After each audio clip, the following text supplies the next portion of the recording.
I'm standing here in this exquisite chapel of St. George at Windsor Castle, so close to where my beloved mother, the late Queen, is laid to rest with my dear father. I am reminded of the deeply touching letters, cards, and messages which so many of you have sent my wife and myself, and I cannot thank you enough for the love and sympathy you have shown our whole family. Christmas is a particularly poignant time for all of us who have lost loved ones. We feel their absence at every familiar turn of the season and remember them in each cherished tradition. In the much-loved carol, O Little Town of Bethlehem, we sing of how in thy dark street shineth the everlasting light.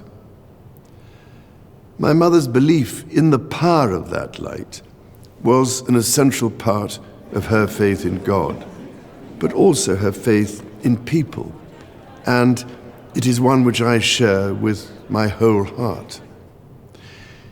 It is a belief in the extraordinary ability of each person to touch with goodness and compassion the lives of others and to shine a light in the world around them. This is the essence of our community and the very foundation of our society.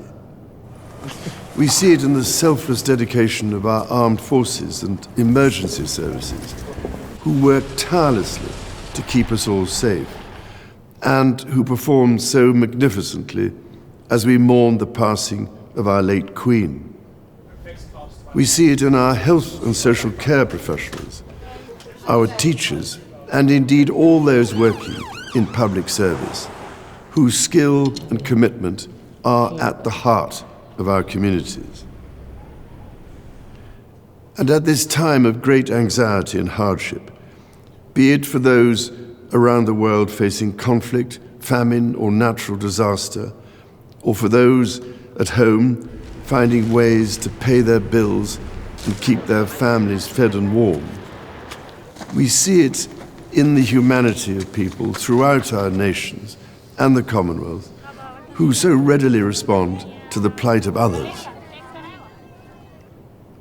I particularly want to pay tribute to all those wonderfully kind people who so generously give food or donations, or that most precious commodity of all, their time, to support those around them in greatest need, together with the many charitable organizations which do such extraordinary work in the most difficult circumstances. Our churches, synagogues, mosques, temples, and gurdwaras have once again united in feeding the hungry, providing love and support throughout the year. Such heartfelt solidarity is the most inspiring expression of loving our neighbour as ourselves. The Prince and Princess of Wales recently visited Wales, shining a light on practical examples of this community spirit. Some years ago, I was able to fulfill a lifelong wish to visit Bethlehem and the Church of the Nativity. There I went down into the chapel of the manger and stood in silent reverence by the silver star that is inlaid on the floor and marks the place of our Lord Jesus Christ's birth. It meant more to me than I can possibly express to stand on that spot where, as the Bible tells us, the light that has come into the world was born.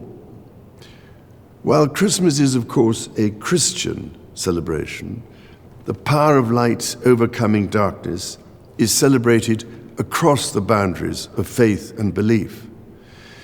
So whatever faith you have or whether you have none, it is in this life-giving light and with the true humility that lies in our service to others that I believe we can find hope for the future.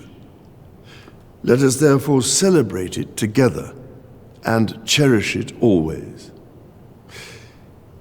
With all my heart, I wish each of you a Christmas of peace, happiness, and everlasting light.